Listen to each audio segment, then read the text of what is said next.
start to get into concrete details on a construction schedule. But again, the major goal of today is to introduce the design to you all and give you an opportunity to ask plenty of questions about that design. So, any questions before Steve jumps up here? All right, thank you.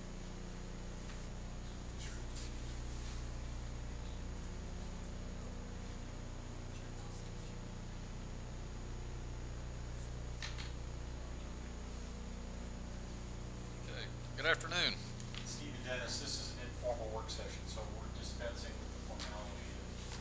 As we have questions, whoever wants to ask. Yeah, can ask them. yeah, definitely, anytime. Yep. Okay. Good.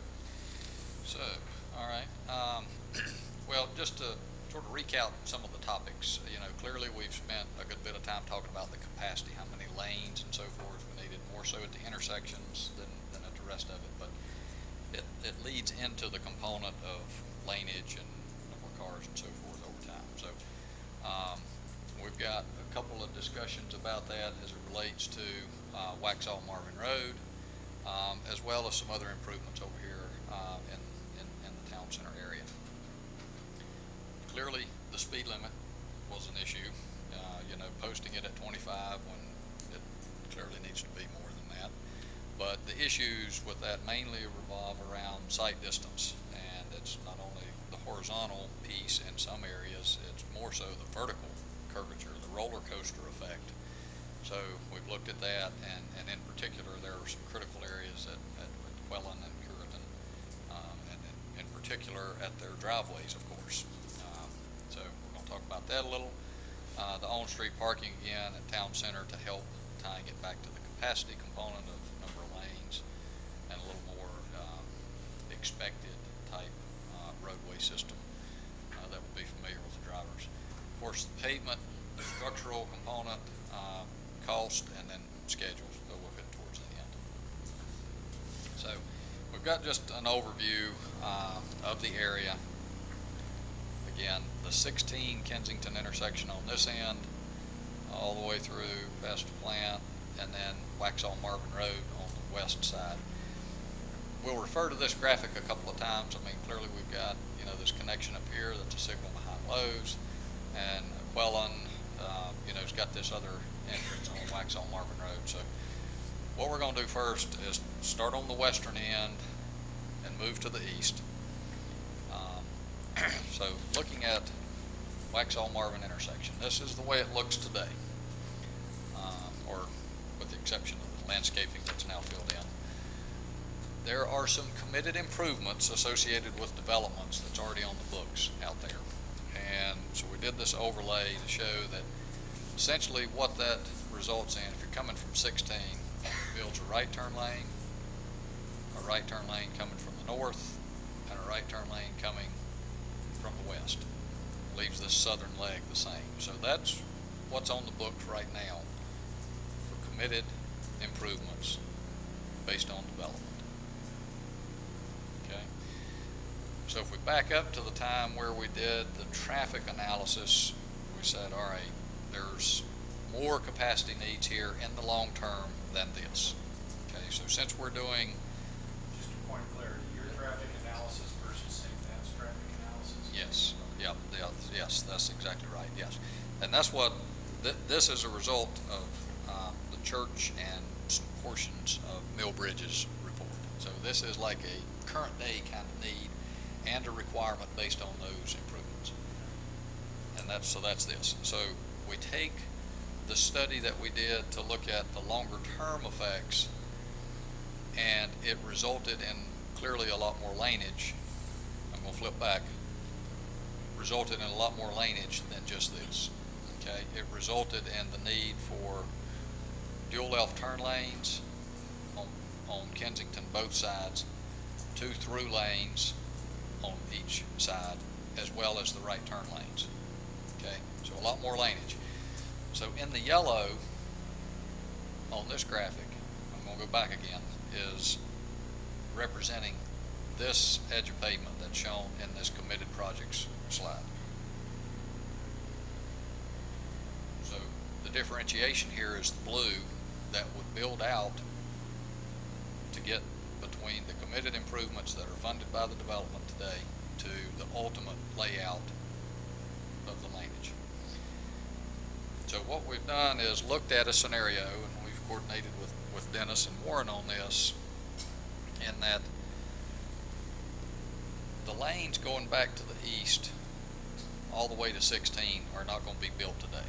We just don't have money to build all of that today, and they're definitely not needed today, so let's buy some time to get that ready and set up to minimize the impacts in the future when we do. So what we've looked at is, if you sort of notice these radius points in here at the intersection, we've held those and said, all right, let's do a hybrid fix. And I'm going to go forward a slide and do this type of an improvement that sets this radius point at the points that it needs to be to match the future condition. So I'm going to go back. You see those radius points stay at the same place. It's just eliminating all these lanes that lead up to it from each direction. Okay? The importance of setting those radius tie-in points is signal pole locations. So when we set up the signal or modify the signal that's there, it sets these poles in the right location so they don't have to move in the future. In addition to that, traffic is hardest to deal with in a construction scenario at the intersection itself. So if we go ahead and set those radius points today, then we can build out, going back a slide, we can build this out in the future by just tying onto it and working on the segment that's approaching the intersection instead of having to get into the intersection for any significant amount of time.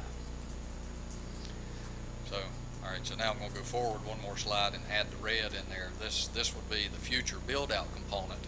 So if we're set up with this now, the red then shows the remaining pieces that we tie to, and it shows how we stay out of the intersection itself. We stay out of this zone. We just come right up to it and go out. Here, and go out. There, and go out, and out. Okay. So that's what we're proposing on this piece, and it would be striped essentially like this today. So it would have the left turn lane, it would have the one receiving lane, the through lane, the right turn lane, and then we would hatch out the other zones. Okay. So it's paint removal or thermoplastic type removal in the future to add to it. Okay. So now, any thoughts or input, questions on? Just one more. When you talk about the intersection, what Steve, happens? just Steve. Sorry. That's all right. Art.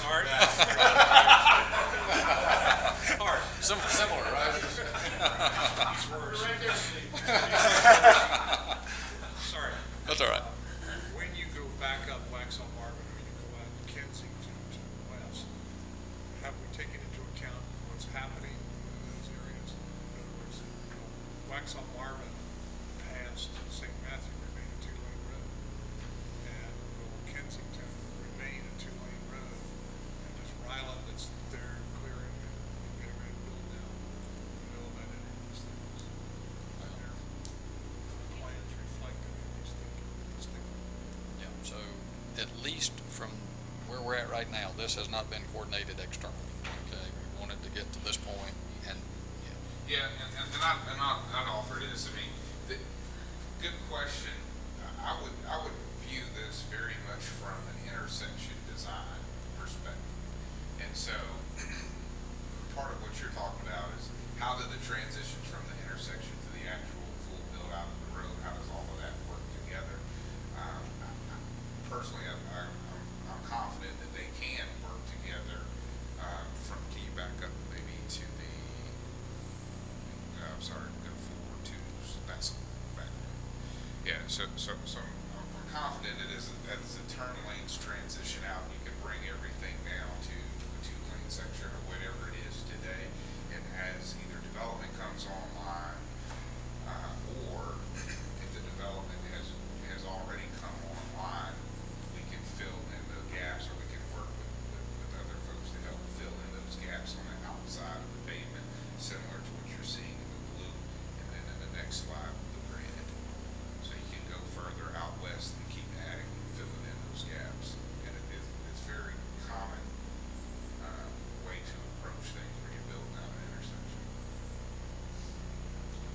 and these tie points on the red definitely could match right up to that standard width section. And yeah, I'd say long-term, yeah, the widening is going to have to occur. I mean, because you just jump across the state line, you get to Jim Wilson Road, over 521, and there's lots of activity happening over there. Yeah, yeah, so this, yeah, where we're at right now, and for budget purposes, set it up so that it's the most convenient and less disruptive to traffic, you know, as time goes on and traffic continues to build, so that it's easiest to match up. Yeah, to the west is a state road, right? We're not responsible for the red lines on the left, I guess is what I say. Yeah, we don't want to take any more than we have to. Right, yeah. Right, and just real quickly, I mean, the scope of the intersection, quite frankly, it's not necessarily to build out the roadway network outside of the intersection. It was to, one, identify what was already committed from other sources.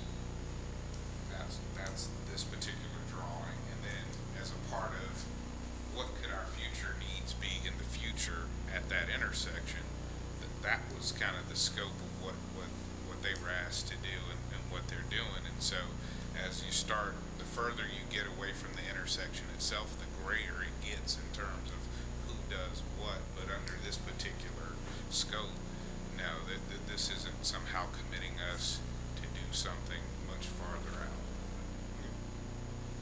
So, two questions. Both this intersection and up at 16, did I hear you right?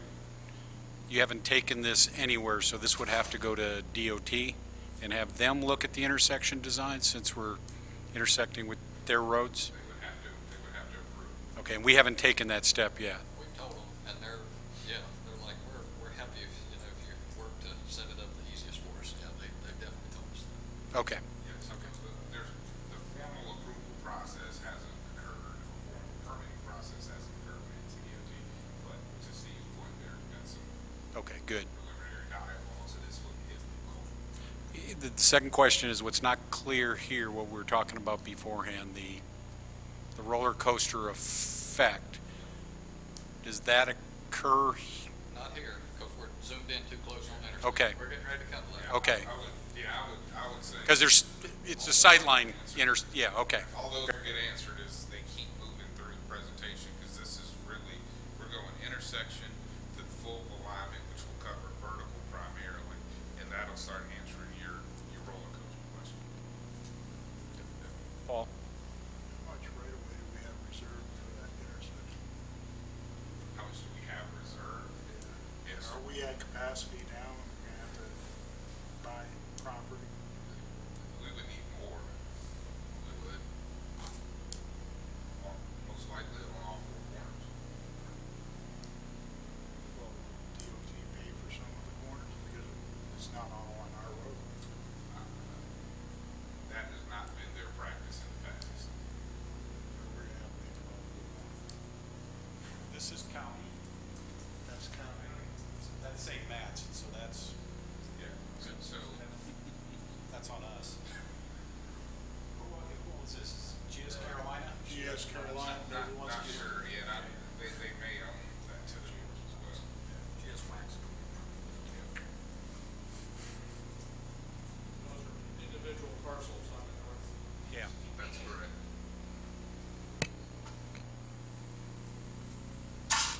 We haven't determined yet how much more right away we need.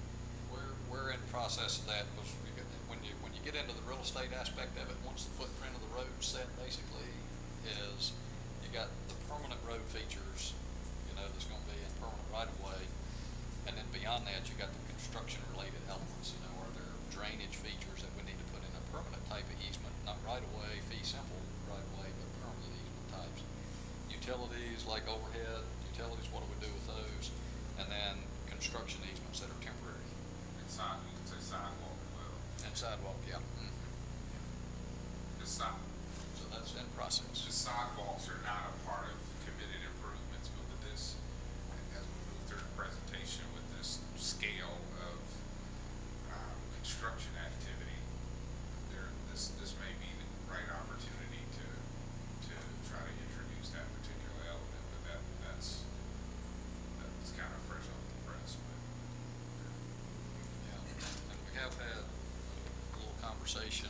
discussion about what to do with pedestrian connectivity and 12 Mile Creek and the main, yeah, so, so we can hit on that as well. So let's jump up here. So coming back to the main slide again, we're going to talk about the Quellan entrance, which is here. So the intersection we just talked about is here. We're moving over to this point, and yes, if you saw this in vertical profile, you're going to see this roller coaster effect that this builds all the way down through here. All right, so I don't know if y'all have seen the Google car that actually takes the street view pictures, but this is one of them, and I wanted to just put this on there because some of you may go back and take a look at it on the computer or drive it. But if you look at it on the computer, it may not look as bad as it really is from a design and a maintenance liability perspective.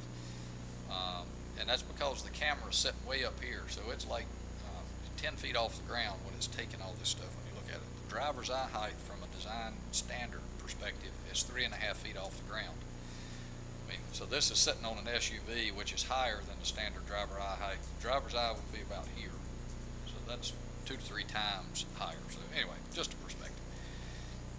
So using that same technique, this is a picture of the one hill at the Quellan entrance. So if you're heading west, there's their entrance, and you can see how this bumps up and down. Okay.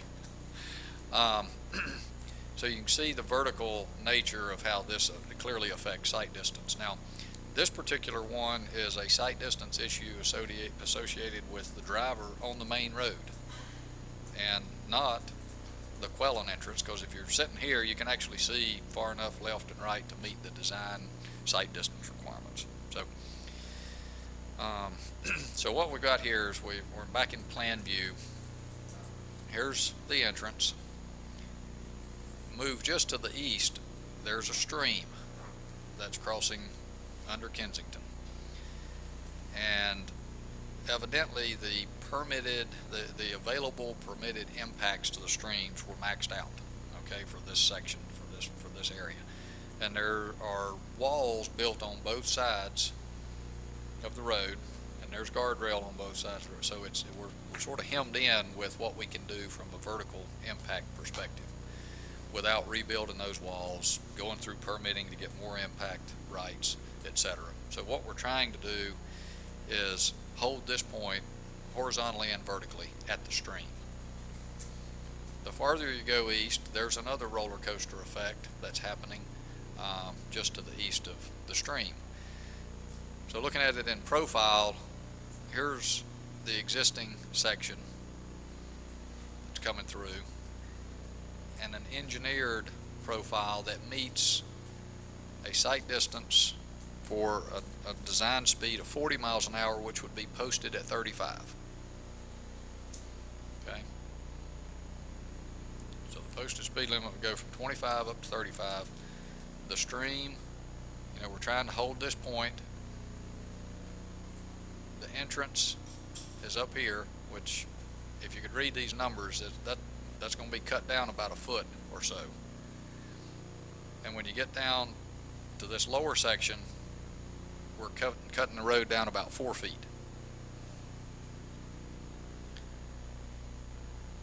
And then working through building a new profile to get this smoothed out so it satisfies sight distance requirements for a 35 mile per hour roadway.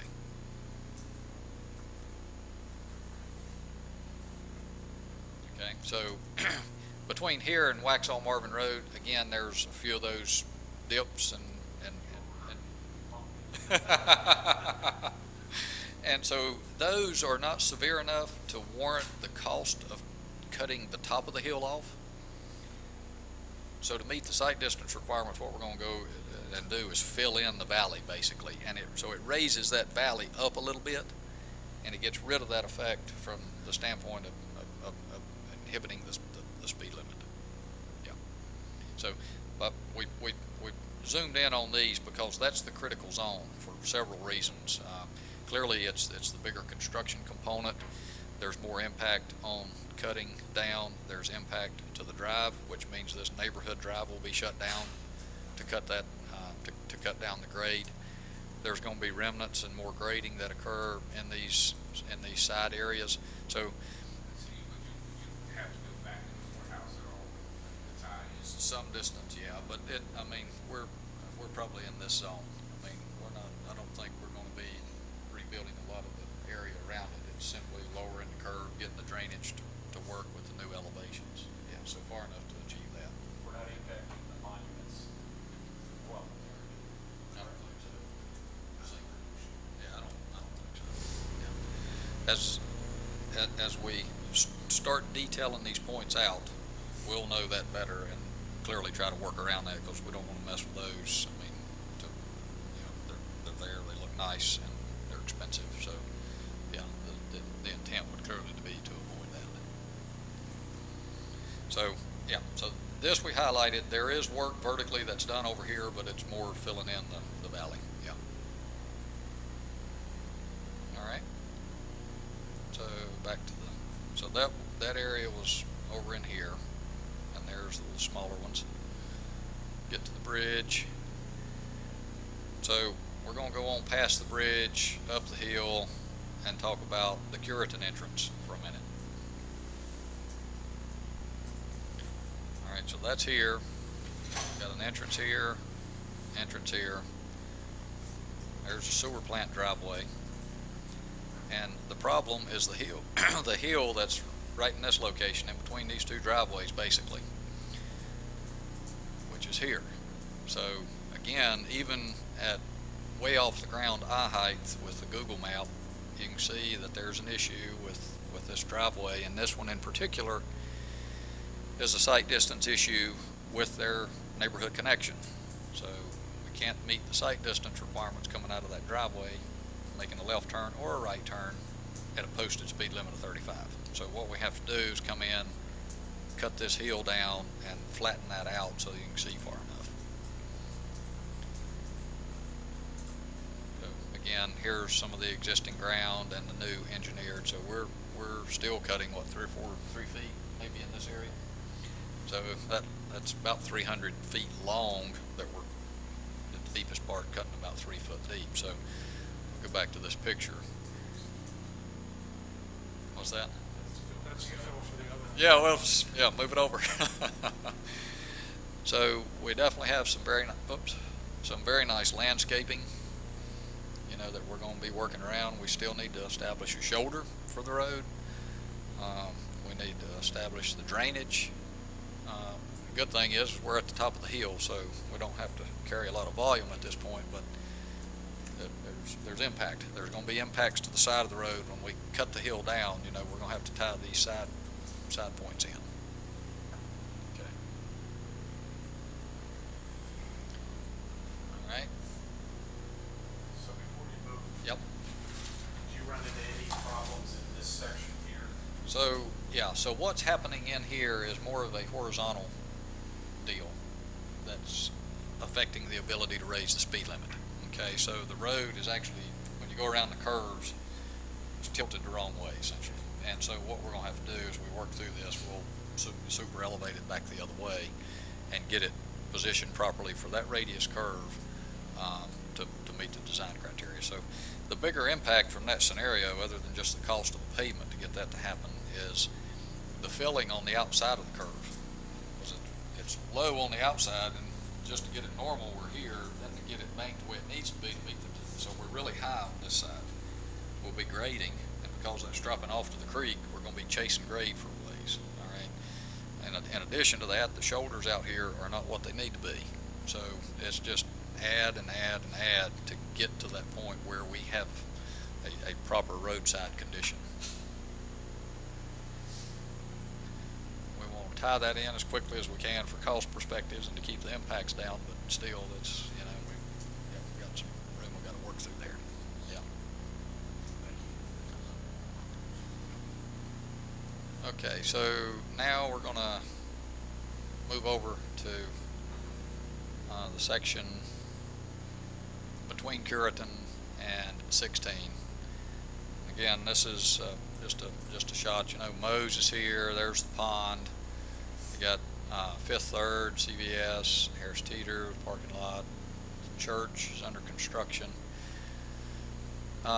So if you recall, the traffic study said, yeah, we definitely need improvements at the intersection, and in fact, we're actually limited on space. We really can't build everything that we need. So let's get what we can out of it. And because we're already under a reconstruction scenario of Kensington, said, all right, well, let's take advantage of being out there and make the most out of it.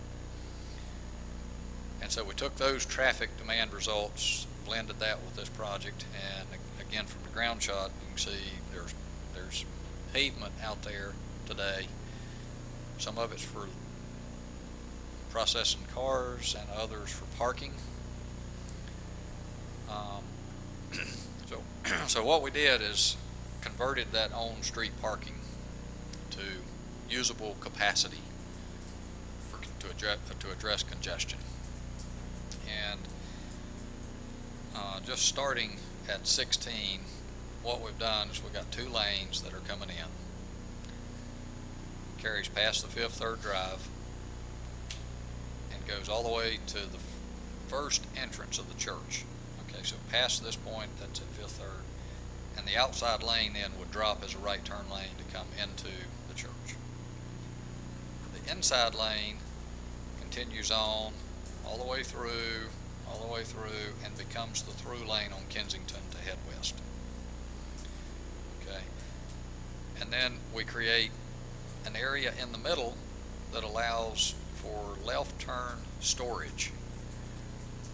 Okay, and that left turn storage would come into the parking lot for Harris Teeter Center, again in front of the stores, one for the service behind the stores, as well as a left turn lane to come into the park. Right.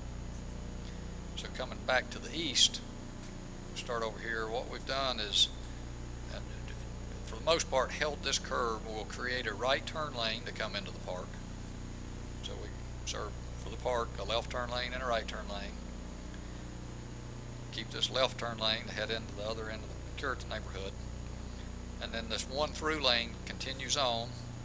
We're modifying the geometry here across the culvert and putting in a curve in the road, which really doesn't exist today for all practical purposes, and smooth that transition out as you're coming from the neighborhood area into the shopping center area with a curve that meets the 35 mile per hour design criteria.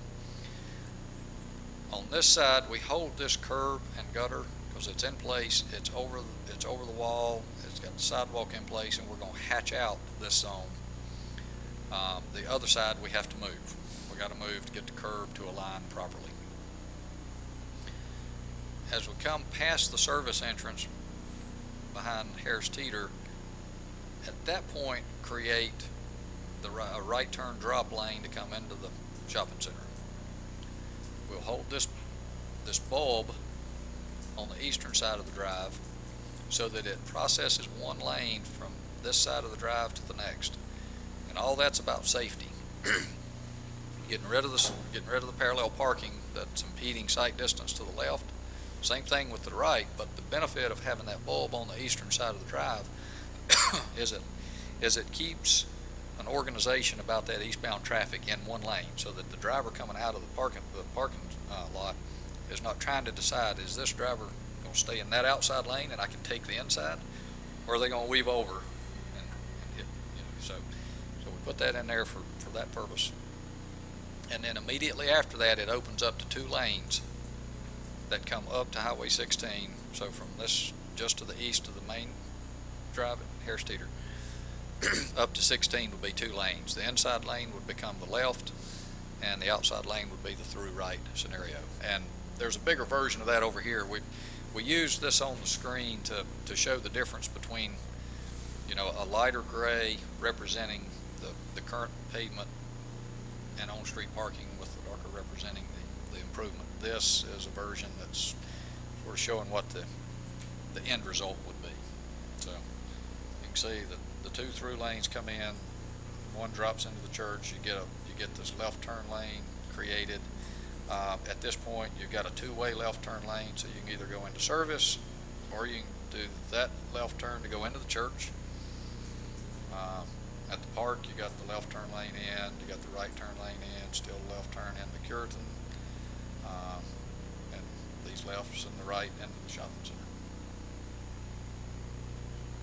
Okay, excuse me, coming from the west, can you make a left into the Fifth Third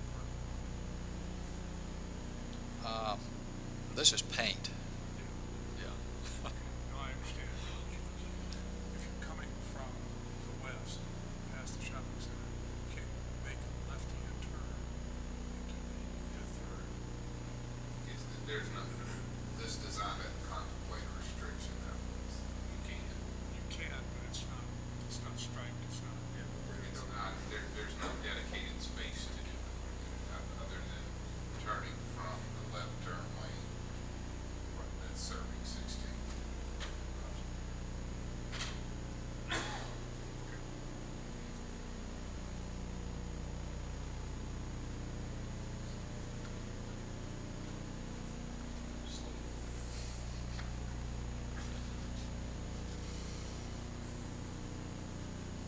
And that's using the existing lane that we already have there, basically, very little modification of. Yeah, if you look up here at the two different colors, and we've got a printed version that's not quite as big as that one, but it shows it on paper. But the light gray is the existing pavement, so you can see how on these notch outs, Parking spaces? yeah, the on-street parking. With the parking spaces. What's that? With the parking spaces. Yeah, but then the dark gray is the widening, so we're widening outside, so we're taking up the curb and gutter that's at the parallel parking, widening the road out, putting new curb and gutter, and then at the end, we'll overlay all of it with fresh paint, and it'll look like that at the end. So we're widening Plus you have to. beyond the The limit. light poles and all that other. Light poles, landscaping, all that, yeah. Planning Street. Yeah, like right here. Right there you go. So, yeah.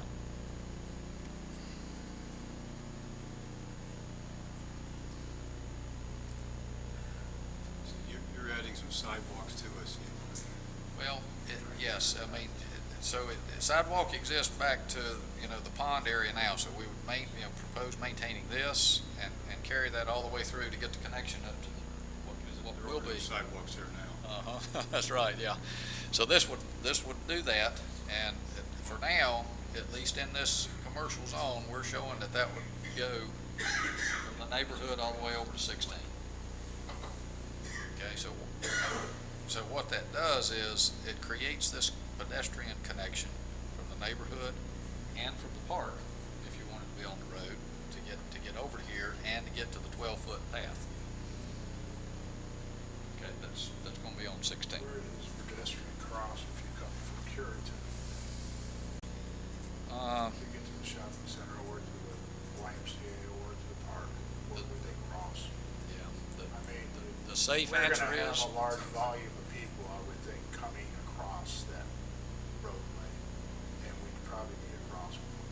yeah, well, so if we put a crosswalk, we need to control the vehicular traffic from a liability perspective. And just on crosswalks, my experience has been, it's a little chicken or egg. You can set up a crosswalk and encourage people to cross at a location, but quite frankly, they're gonna cross where they're gonna cross. And so a lot of crosswalks that I've been a part of have been established where people are crossing. So there's an observation component that I think would need to occur before we could definitively say, here's a crosswalk. Us looking at it for a vision's perspective, the safest point, because I don't know where in this, there's 3 intersections there in front of on the side of the shopping center, in my perspective. Which one of those intersections would be the safest one for sight, to see the pedestrian walking across the road? Because you got curve both ways, and I think that it starts going uphill. Yeah, again, You understand what I'm saying? I understand, but again, I would say that, I don't want to end it up being like southeast Main Street, where it comes across a pedestrian bridge, it's blind spot. You Yeah. come down 75, and everybody's doing 40 down I guess, through there. Commissioner You know, Fitzgerald, we're gonna have to observe the behavior though, because I would strongly caution you against putting any crosswalks out across roads until we've observed where folks are crossing, and then start to identify what are the appropriate ways to get people across in the safest manner that we can identify. If we start trying to dictate that behavior on the front end, quite frankly, we could have a lot of work, a lot of material go into crossing locations that aren't getting used. And so, I mean, we have the same goal, no doubt. I just think it's how do we get there, and I really believe an observation of behavior starts to inform us where are individuals crossing. Then we can start to answer the question, is that an acceptable location? And if so, are there things that we can do to make it more visible and make it more attractive as a crossing location from a safety perspective? Just to give you a little bit of history, I mean, in that shopping center, the shopping center came to apply in front of Lowe's because they wanted a safer aspect to walk across from Lowe's to the parking lot, because they were going to reconvert their parking lot to have less retail available, just so they could have a safer spot for people crossing. So, I mean, there's a lot of volume in that area. So I just want you to know a little bit of history, because it came in front of the board and we actually turned it down, Appreciate it. Thank you. because we didn't know what was going on, Kevin. Just observation, purely anecdotal. Without a park there, today, a lot of it comes out of the neighborhood where their trails in, and they cut across so they don't have to go to the parking spots. That's the habit today. When you say the Coming out of parking, Sunset. those parking spots where, Parking spots in front of Moe's, the dentist, Okay. and all that stuff, they try to avoid that, because that's a natural, unsafe environment. And so, kids, et cetera, they come across, walk up the sidewalk, and go to TCBYs or whatever, or even for that matter, adults that are going to the grocery store. You see that far more often because it's safer to cross there. But that all changes in a couple of years as well, so I just throw that at you as all depends upon when we take the observation. okay. And I would just offer this as a perspective, and Steve mentioned it in terms of controlling traffic. There are different versions of what I'll say crosswalks. When you start putting down a marked crosswalk, there are implied messages that are sent with that marked crosswalk. So I think a lot of individuals think when you mark a crosswalk, that is sending a message that the pedestrian has the right of way. At times, vehicles don't behave in that manner, and so you could have some pretty nasty conflict. So I'm very careful when it comes to that particular topic, with kind of where we start to put down marked crosswalks, quite frankly, and then at times you do need measures in place to control, quite frankly, stop the traffic, because driver behavior, they're just not going to stop. But you have a pedestrian that has an expectation that they stop, and it's pretty simple how those usually turn out. So I think once we are a little bit further down the road with some of what we have before us in terms of the actual roadway design, there's other elements about it from a pedestrian perspective that'll get looked at in a lot more detail and incorporated as necessary.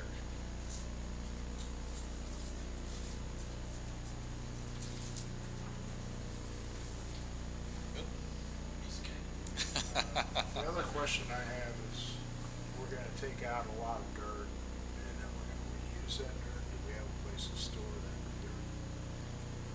Because, I mean, we're gonna take out lots of yardage. Yes, we are. Lots. Absolutely, yeah. We need a mound, one place to put a mound that we can store. So for filling in the valleys, know, so, and so y'all know, I've been asking Tim questions. Tim's been helping on the road design, and Eric's here to talk more about pavement if we need to get into details. But on the valleys for that western piece, the depth of that fill is, we don't think, going to be enough to take up all the pavement and then fill with dirt and then stone and repave. It's going to be we think, a more cost-effective and a quicker process to just fill in with asphalt. Okay, so in that case, then we really don't have a place to go put the dirt. Now, if we need something, there's a lot of construction going on out here.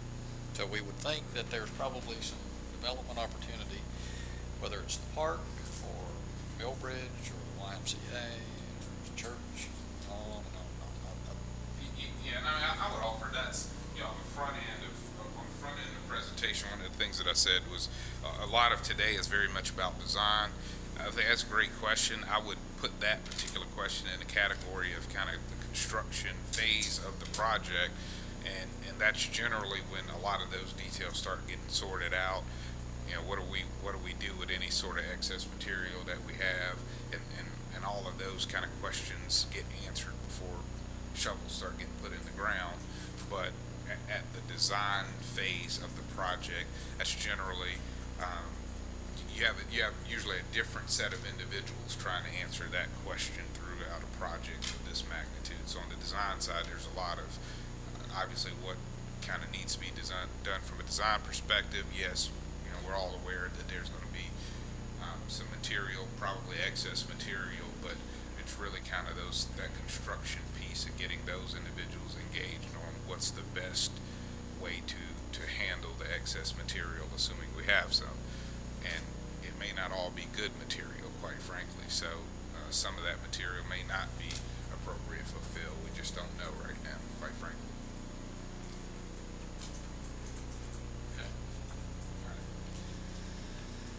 Okay, so nearing the end here on the Kensington discussion, on the pavement section, I think at our last meeting we talked about how we're really going to know what kind of section and so forth we have out there. There's been, I think, 30 cores of that pavement that's been taken over the past several years. And in looking at that and knowing the uncertainty and the inconsistency that takes place in the actual pavement structure itself, what is going to be the best and quickest, most cost-effective method of doing that? And we've come to the conclusion that full depth reclamation is the way to do it. And essentially the simplified version of describing that is you've got like a pulverizer machine, and it goes in and just tills up the asphalt. I mean, it's like a tiller, and I mean, it pounds it in. It's got a mixing scenario that mixes in cement, powder, and you probably add a lot more detail to this, but the bottom line is, what's that? All right. And then packs it back down. You roll it, get it compressed, let it settle, test it. As long as it's good and stable, then you come back in and pave over the top of it. So you're reestablishing a good base. Knowing the uncertainty and the inconsistencies of the pavement out there, just to go in and cap it is probably not going to get the end result that you're looking for. I mean, and just like the scenario we're looking at out there today, I mean, there's patches that have been made, and they're completely falling apart, just like the rest of the road is. There's lots and lots of those examples everywhere. So, I mean, that's an easy way of explaining that scenario. And for the limits of that piece, we definitely would start at Waxhaw Marvin Road, and after we cut the hills down, come through with that process and just work all the way through up until this area at some point. I don't think we're going to carry that all the way through, but that's still to be designed so that we incorporate, the sensitivity around this end. We have to shut that western section of the road down anyway. It's a very quick process, and from the schedule perspective, what we're thinking right now is we could get those, really, I'm going to call them two areas of the hills that get cut down, and then come through with that process and do that while school is out over the summer.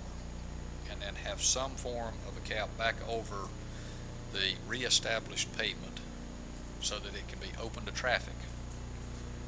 It still won't have construction going on. Okay, there will still be construction activities, but it will be drivable for the public.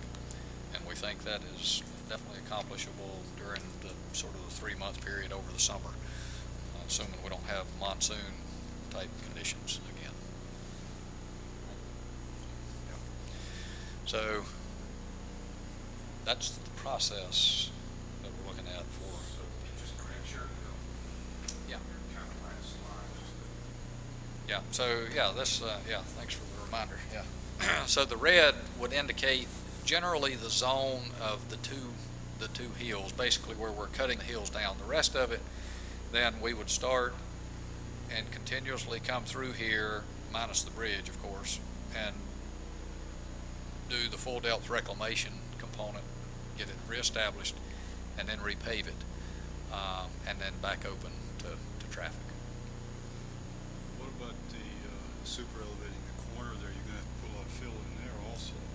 Yeah, that's right. Yeah, that's right. I mean, over in this zone, and for sure, yeah, That would be part of the cut infill at the same time.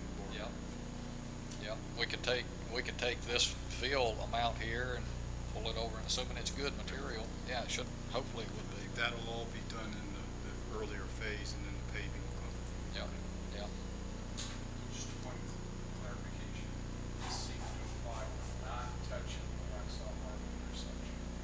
Just go right up to the end. For the structural component of the asphalt, yeah. For that type of work. Yeah. So the big machine digging up the asphalt, it would not get into the intersection the way that you saw the earlier slides. So then from a scheduling standpoint,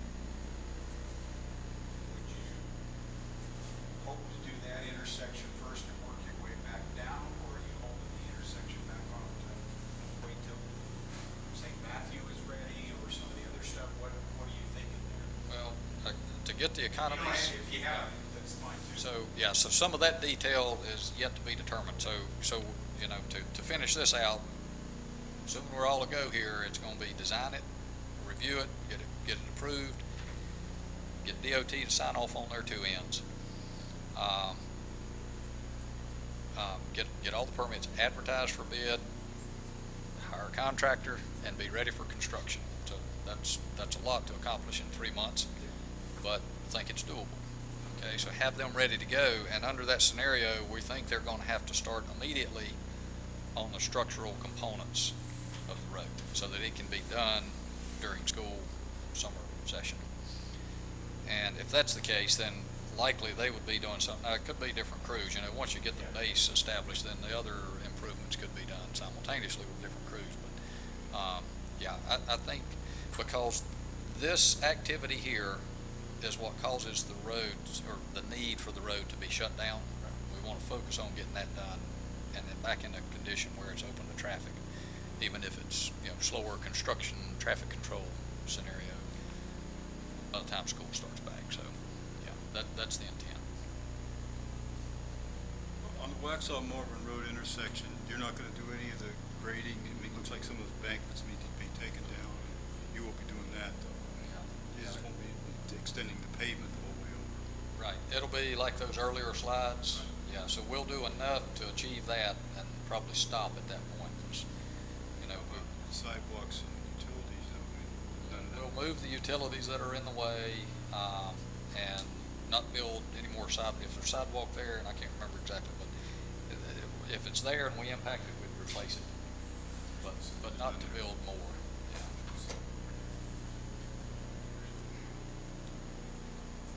So if we go back a slide, yeah, so part of that reasoning is we want to try to keep it under control, is we're looking at, you know, somewhere in the low threes from a costing perspective to get all this accomplished.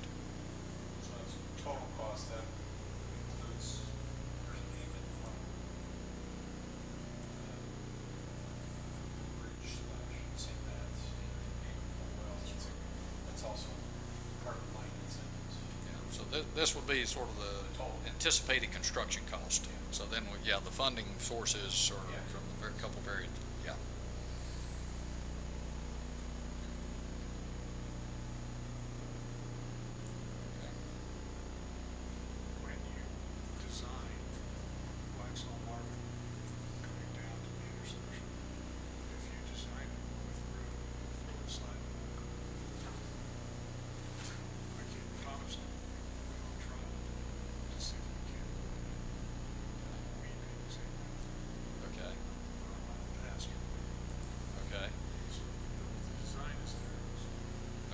So you're essentially talking about this northern leg to get from here down, okay. It'd be a sidewalk past the building, this is the second entrance, from there on down. If we got it graded, it was well graded a long time. Yeah, okay. Well, once we identify the limits of the construction on this, we can, circulate those through and decide how, if there's some fits in there. I mean, clearly, we're gonna have to do that as we get back over to Forest Hills. We're gonna have to do some coordination with them pretty quickly as they're, doing things that we want to, minimize redo. So, Just One curiosity question. You mentioned you're going after the land. We're staying with the existing intersection lighting at Waxhaw Marvin, or is this including doing something different? Traffic signal, Traffic signal.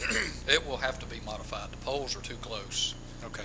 It's gonna have to be modified, and that'll be a process that goes through NCDOT Raleigh to approve the signal plans. But yeah, it's gonna That'll have, probably be a separate timeline to this, potentially. yeah, That never moves fast. that won't happen by Yeah. June 1st, but yeah, we'll, What will happen though, I was under the impression, maybe I'm wrong, that Landover had committed to putting permanent signalization, doing the improvements that are shown on the set of drawings that the town has already reviewed. That's the first line, that's the first line. This is, First,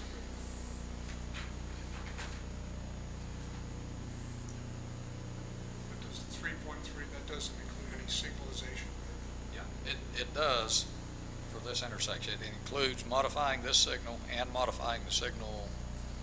No, we stopped short of having to do it over here, right? Yeah, so it's 16, yeah, so it has, yeah, just this intersection. Let me ask it a different way. Is there any difference in the signalization that you would propose today than what Landover had agreed to several years ago? Well, there's, Can you define, when you say signalization, can you better define that for us? I mean, From what I understand, and I've never been, given the agreement to review, but Landover had committed as part of the permitting process for Millbridge and Puritan and all that to improve the intersection. And part of that improvement was upgrading the signals from the temporary signals that are there. So I think you're referencing upgrade the material type from wood poles to I don't mast know. iron. Yeah, so It's not shared. yeah, so they have on a zoning document, they have a zoning, they made a zoning commitment to change the material type from wood poles to mast arms. That I think is your question. Yeah, so in other words, when we negotiated with Landover, they had X in the game to begin with, so that's, but you're gonna go beyond what they had proffered before, yes. With the intersection build out, correct, because what it does not contemplate is kind of if you look at the blue, it doesn't contemplate kind of that future build out condition. What it accounted for primarily was impacts from different developments. And so this line, the black line that I have highlighted, is not in the same location as that blue. It's actually right here. So when you say go beyond from a intersection design perspective, yes. Yes, I mean, this contemplates something, I guess it would contemplate something the mast above arm has to be specifically what longer. land ever did. Excuse me? So the mast arm has to be longer than what they budgeted. Right. That's correct, and Farther back. that's correct, and so They'll cover the base, but we have to pay the extra.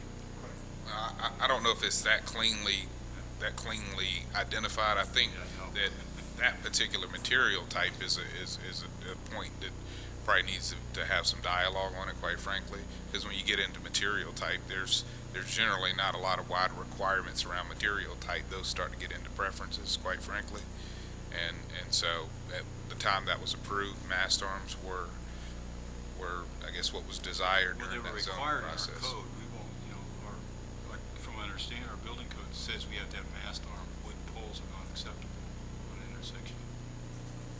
Okay, in the zoning code. Yeah, I would need to dig a little bit deeper to see if that's the case. I actually had this conversation earlier today. We weren't able to find that language, not saying that it doesn't exist. That'd just be something I need to research a little bit more. That's what I understood from Greg. You know, it's assuming everybody else heard the same thing. So. Well, it's on a zoning document. Right now, I haven't found that in the zoning code. Sorry to take over here, Fred. It would be unique if that's actually in a code, quite frankly. That'd be pretty unique.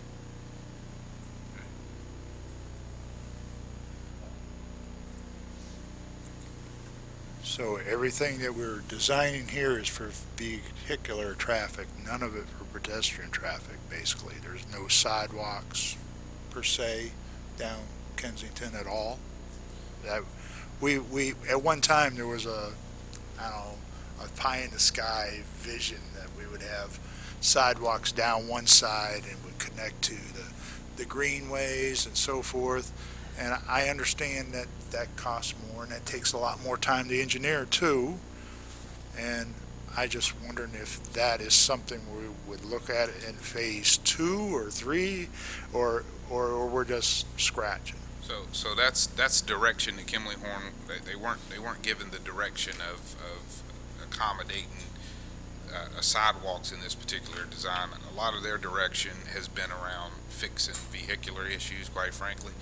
A little bit earlier in the presentation, I mentioned that sidewalks are something that I wouldn't want to go lost in all of what we're doing, but in terms of the specific direction that they've had up until this point, it's been more about addressing a lot of the vehicular challenges that exist on the road. So if we want to now introduce a new element, i.e. sidewalks specifically, that quite frankly has schedule impact, that has cost impact. Not trying to suggest those are negative. I just want to bring those up as real considerations, that is something that previously hasn't been the direction that they were asked to explore during this design. So. I understand. I just want to make sure that that's what we're talking about, that possibly talk about that later at some point. I certainly think it's a good thing. Talk about some of those routing concepts. Sure, yeah. Sure. So what we talked about with Natalie as well, and, trying to incorporate, I'll go back here to the big map. So, Town Park, YMCA coming in, Curitan, Quellum. So there's this connection, as we understand it, that's already made to here. So the neighborhoods can get to this connection. And then you got 12 Mile Creek that's running through here. And at least in the 16 corridor plan, 12-foot multi-use path on the west side of 16. Okay, so I think the intent was, let's, using this scenario, make sure we got connectivity, and we do, on both sides of the road that get all the way up to the traffic signal, the pedestrian signalization and all, at which time they can grab this path and get down to 12 Mile Creek, a future greenway that actually runs along 12 Mile Creek. And there's accommodations here that can get to this, and clearly we need to make that connectivity when the greenway is on 12 Mile Creek, to create this system of greenway connections and paths. I think the points about carrying it through this section through here is the bridge is limited. So if we carried sidewalk to the point of the bridge, we don't have a way of getting them across the bridge. So that would mean build a new bridge, okay, a pedestrian-only bridge. But then you got the scenario of, all right, well, today it makes sense to have that on the north side, but as things continue to happen down here, there may need to be some connectivity on the south side as well. So there's limitations and a lot of cost that goes along with that scenario versus trying to work and implement the greenway component, the major pedestrian concentration here, and blend it with the multi-use path that's already programmed along 16. So that was sort of the philosophy on that vision discussion of how to get the pedestrians accommodated, and as far as I know, I think that's still probably the heading, longer term. But we're definitely constrained all the way through here for doing any kind of a wider scenario. this point, since we're cutting the hill down, where it takes further to blend that back into the landscaping and all, so it would be more impacts to established neighborhoods, at least on, on these two sides. So, yeah, that was about the level that it went through to get to where we got to with the path and greenway system connectivity. That was about it. Going with what Steve had mentioned to get ourselves from, basically to get ourselves up to 16, there is a Carolina Metro opportunity, those identified to list like that. So we are better off going that route instead of going that route. They pretty much put south and central areas and stuff on. So they have a very big goal of developing a corner of Bell Creek. So I just want to do a grab.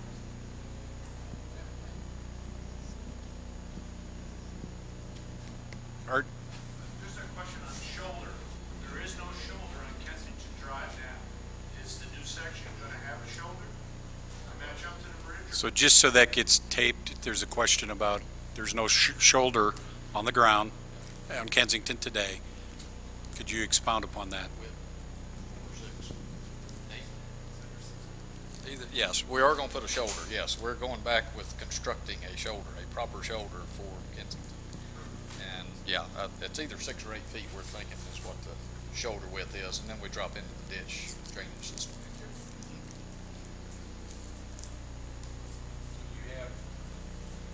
You have what you need. Yep, we're good. We're going to move forward and get this into construction documents. Okay. Okay. Thank you very much.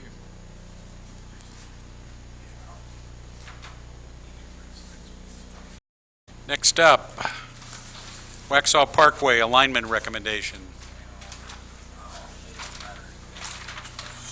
Dennis Rory. All right. I'm gonna pause for station identification.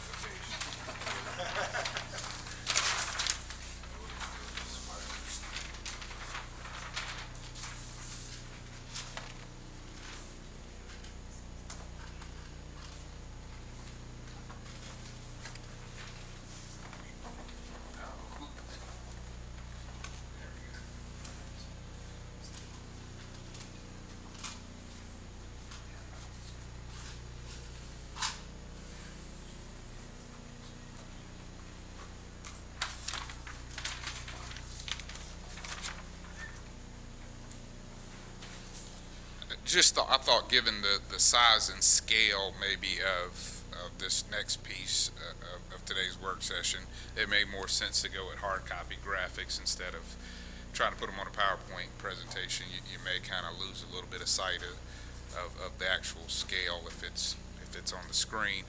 But this is no kind of new information, quite frankly, from what you've heard. If you recall at the board retreat, mentioned a piece of information about trying to get one kind of Waxhaw thoroughfare plan, for lack of a better term, adopted locally so that we could communicate that out externally, mainly to the Charlotte Regional Transportation Planning Organization, or CRTPO.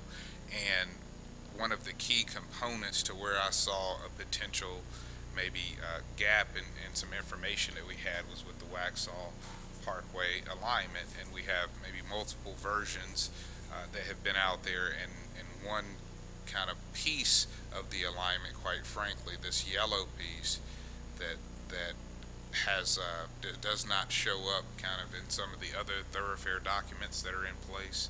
And so I'll go with a brief history. I don't have all of the history, but several years back, some members of town staff and worked with the MPO at the time, along with Kimley Horn, to produce multiple kind of versions of alignments for the Waxhaw Parkway. So to orient you, this is 16, if you can follow the laser pointer.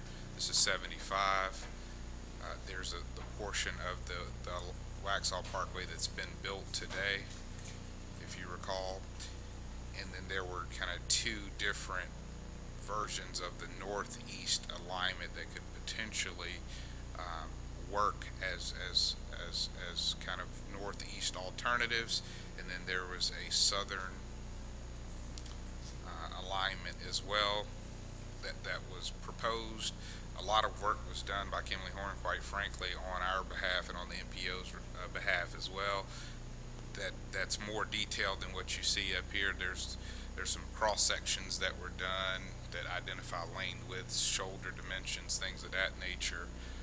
But that information, from my understanding, wasn't taken to the board for kind of a formal adoption, and so I'm trying to pick that work up and move it forward so that, quite frankly, again, we can have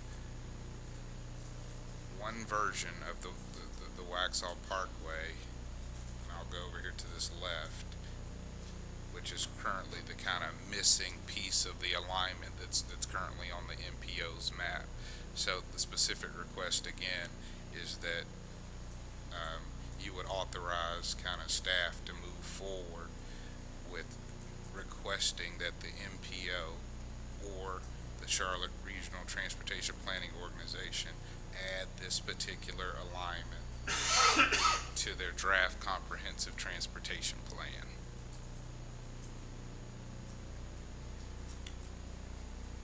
Questions? So my understanding is you're going to bring that forward to the meeting to approve, but what about the top part?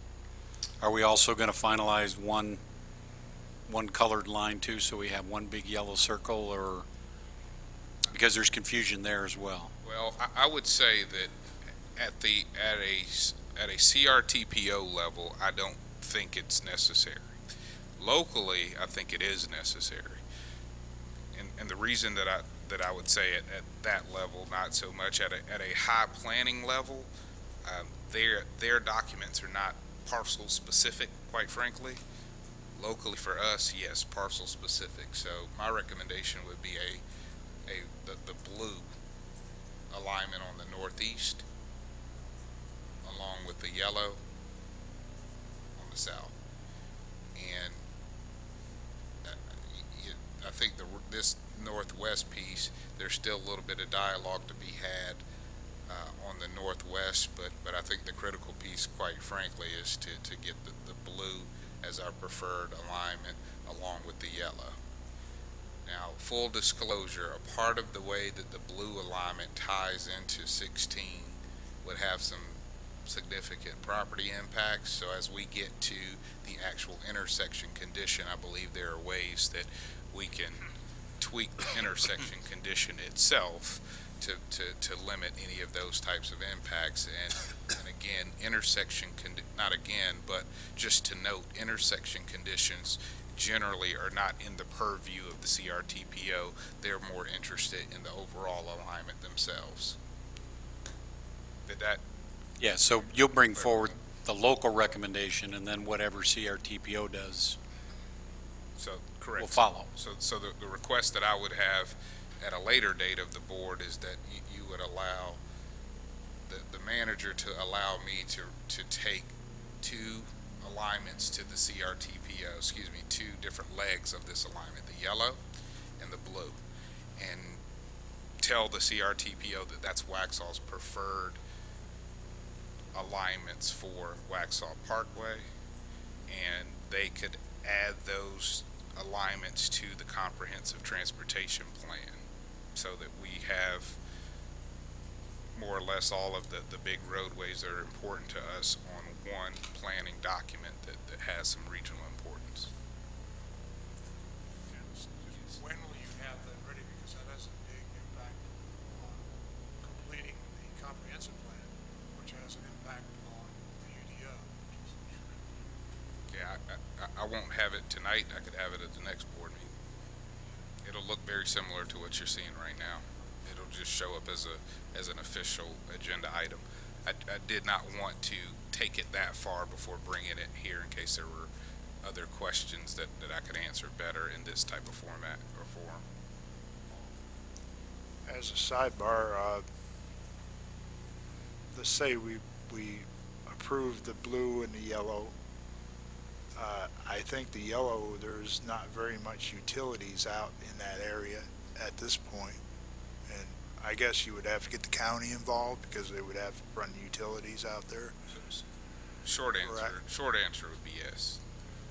And that they would have to, we just need to pick it out and then they can work their plan to it. Yeah. Is that how it works, Dennis? Just tell, More or less, more or less. So these particular kind of lines on a map, these are very long-term. They can be very long-term approaches to kind of fixing certain transportation challenges that we experience. So this is kind of the beginning stage. We have to kind of get it on a map. Once we get it on a map, from there, in terms of the implementation piece, how it gets implemented, whether it be through some development activity, whether it be through the town starting to participate, those are all up to debate. But if it's not on a map, it becomes very difficult for us to plan around some of our future expectations around transportation. So that's the longer answer. And the longer answer has a lot of gray in it because as we move forward over time, there's more questions that come up, more answers that need to be provided, and quite frankly, if the direction changes over time by the town board, that's a variable, that's a factor that can happen. But it at least we all have kind of the same target that we're trying to hit. That's the broad intent of this first request. I mean, we have a zoning in a couple of hours that has to do with that green line in the upper northwest corner. Whether you take the pink line or the green line, that's Sorry, there. Yes. where the, if you abandon the existing Waxhaw Parkway is what the green line's doing up there. The pink line's the open. If you take that one, it goes across a piece of property that's up for zoning. So we considered that as we talked to them, and we found what we believe was a solution that could allow the two to coexist in a certain form. So there was a little bit of give and take on either end. We need to draw a line and say, this guy gets it, this one doesn't. That's the hard part. which is a part of this initial line before you, quite frankly.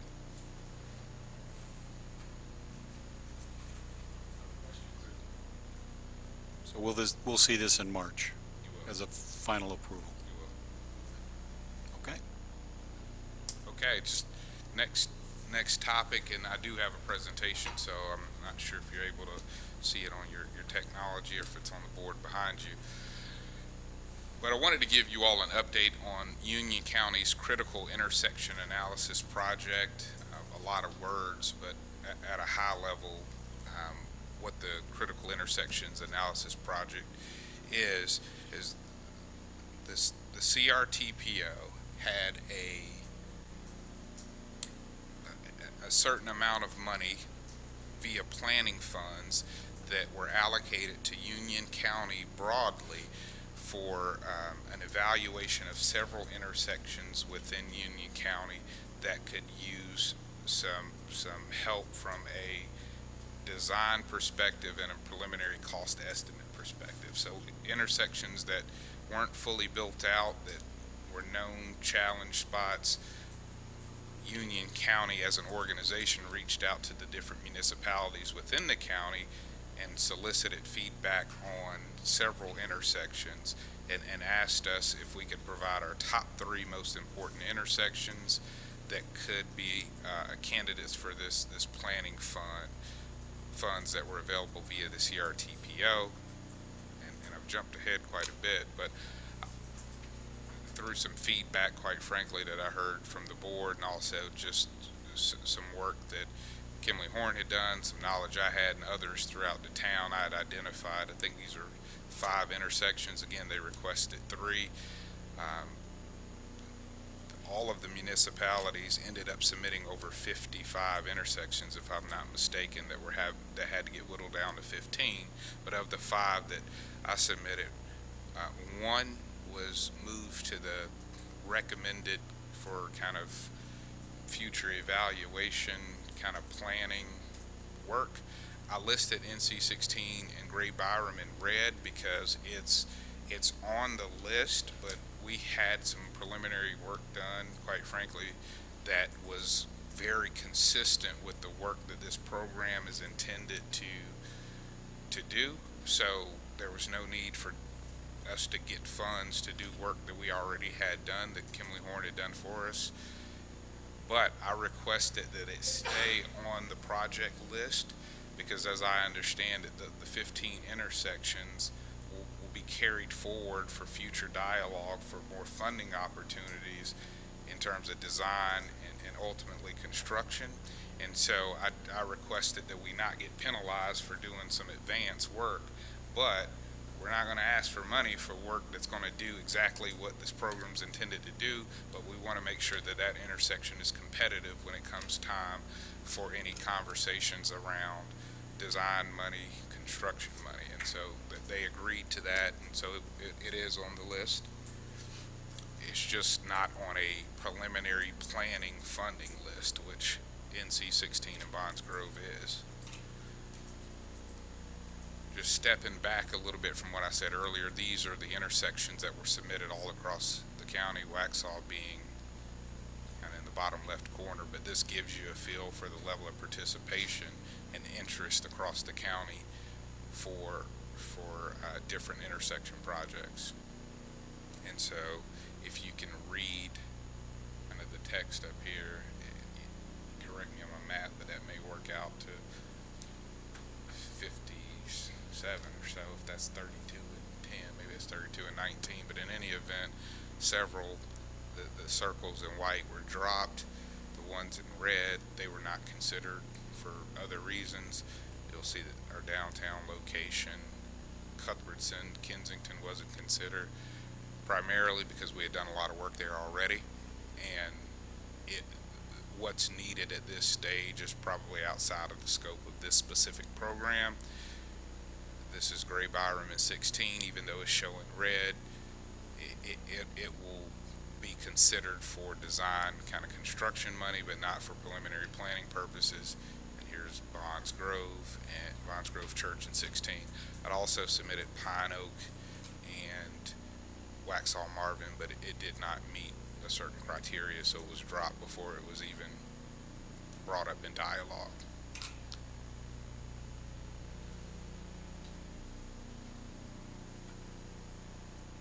So just a zoomed in view so you're not having to kind of squint.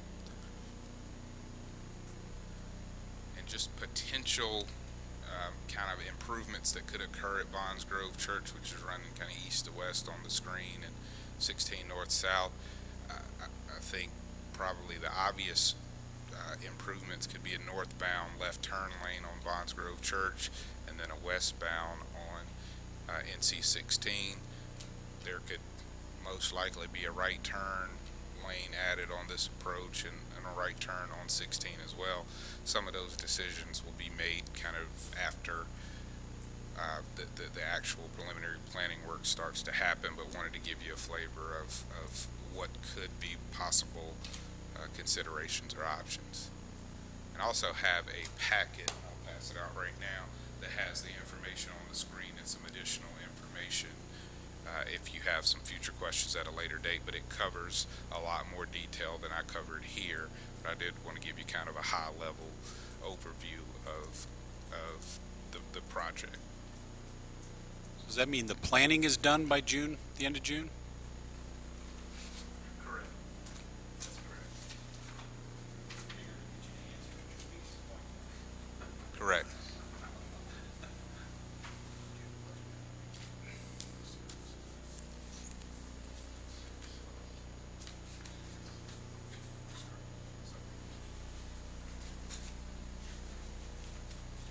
Dennis, I've got several questions, and they mostly all revolve right around Gray Byram and Route 16.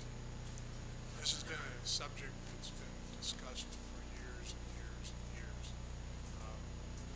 And we also have the complicating factor, a couple of things. One is Landover, again, the developer, has agreed a long time ago to take care of that intersection and to signalize it. There's a warrant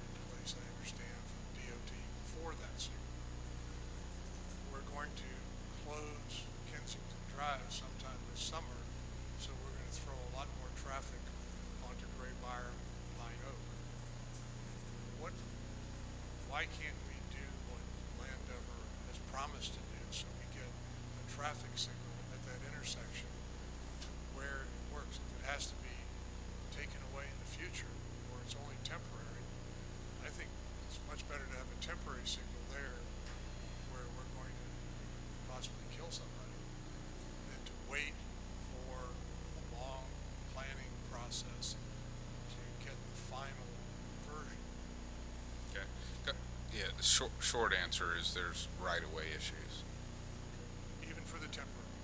Right-of-way issues. That's the short answer. How do you resolve the right-of-way issues? Well, there's multiple ways to resolve them. I could say that we're actively working with several people trying to figure out a way to move that project forward quicker. But it definitely involves right-of-way issues, and so the quickest way oftentimes is to try to negotiate with the individual property owners and figure out, what's a mutual compromise that you can come to. That takes time. So when I say quicker way, that still takes time. There are other ways that you can do it that generally are legally more complicated and take even more time, oftentimes than the compromised approach. The geometry of the intersection right now also doesn't really support signalization in its current form, quite frankly, with the skew of Gray Byram. So I would offer that it's not really a planning or a design kind of confusion on what should be done, what could be done that's driving the schedule. It's an ownership of property issue that's driving schedule. But back to the basic, what do we do when we close down Kensington Drive and we put a lot more traffic on Gray Byram? Yeah, I would not want to answer that without at this particular time, because that is something that earlier this morning I was having that conversation. We were looking at different alternatives. It's no secret, once Kensington Drive goes down, the traffic will reroute itself, no doubt. But that's something that I would want to look at, where the existing traffic patterns are now, where do people want to go, and if they were to reroute to somewhere like Gray Byram or Vines Grove Church, I'm not going to make the assumption that they're all trying to go north. Some may actually go north on Waxhaw Marvin, go across on Gray Byram just to make a right to get southbound. And so, we really would need to kind of look at where folks are going today, where we think they'd want to go in the future before starting to say, well, what do we do about it? But it's not something that goes lost on. So let me just finish off on that. Sure. When the original Kensington work was done, we did set aside in that 1.8 a guesstimate estimate of $30,000 for safety work that has to occur when Kensington is closed. So that's up to you guys to design what that is with the chief, et cetera. But money was set aside specifically for that. So We did have Yeah, Kensington. I wasn't aware of that. Thank you. Yeah, we did have Kensington Drive closed for 5 months before, and it made a lot of problems at both Gray Byram and Pine Oak. So, And Waxhaw Marvin Road, which we signalized the North Main Street and 16 at that point in time, and then they removed it. So that may be a consideration, that we may have to put that signal back. Because, there's a lot of people in Prescott and a lot of people coming from Millbridge that would be coming down Waxhaw Marvin Road into the heart of town and then taking 16 north, because you can't turn left. It's so hard to turn left. Pine Oak is very dangerous. It's getting better because they're taking the grade down, so you have a little bit more sight coming, but it's very dangerous. And just the neighborhood traffic coming out of Old Hickory subdivision on Pine Oak trying to turn left is because it's really, that road was designed for a field to table road. That's how old it was. It really is not a blacktop road. It's really a tar and gravel road.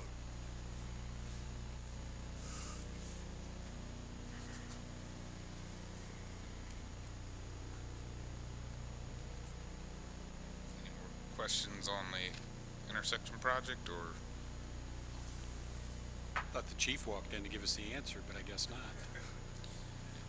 Yeah. I mean, at a high level, at a high level, there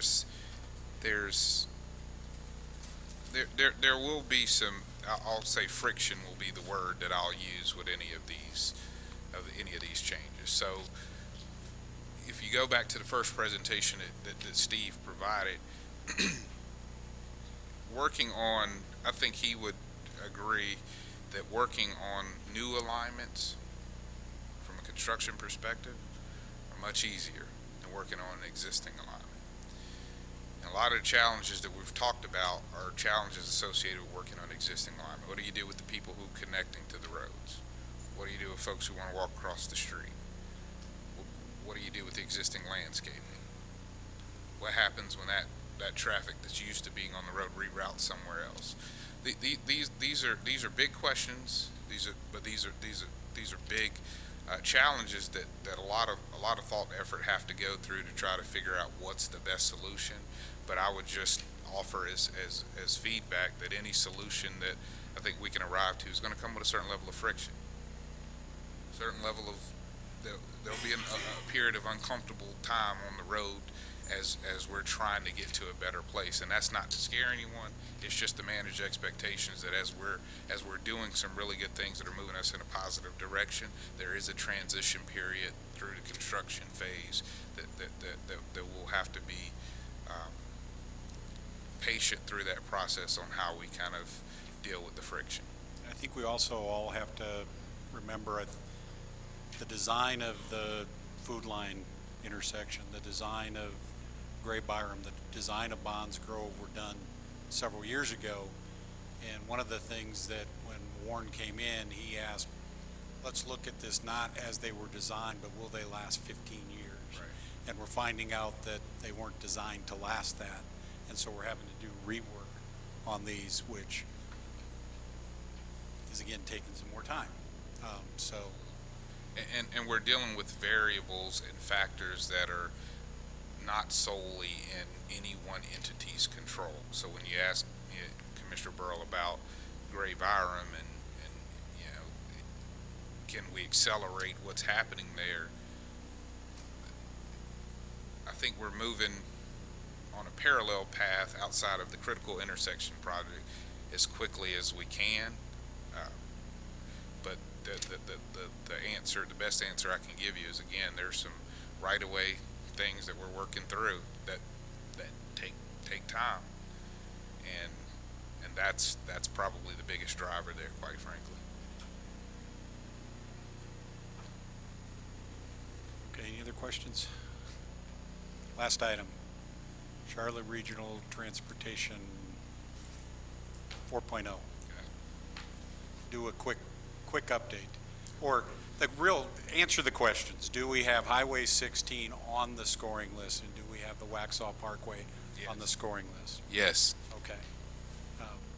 And the reason for bringing it up in general, last week that body decided to open up the public comment period as soon as the DOT releases the scoring, or what their initial prioritization, which basically means for the first time public comment gets to occur before final decisions are made. And we accelerated that to make it to keep it at a 60-day window so people have an opportunity to voice their opinion. This will be the time, and we'll get that notice out to the town. We are going to need to really express ourselves how critical Highway 16 and the projects that impact Waxhaw really are. In the past, Waxhaw has not commented at all on these projects, and this will be our opportunity to make it well known how critical these things are. So stay tuned on that, but wanted to make sure that Dennis got that out there because it's right around the corner for us, so. Agreed, and just to echo those statements, the folks who are in conversations about transportation planning, funding decisions, not that they necessarily dictate the answers, but are at least major stakeholders in those kind of big processes that drive certain decision making. They're listening. They're listening to us. I've asked a number of questions. The mayor's asked a number of questions, and so, they're listening when we're vocal. They're listening when we're not so vocal. So I would just echo what the mayor's saying by consistency is key. So, we have a lot of demand right now for some activity around our thoroughfare network, quite frankly, but the consistency over time is key in order to making sure that we're very much a part of all the conversations that can be had that could have about transportation projects and funding that could have a positive impact for us here in Waxhaw.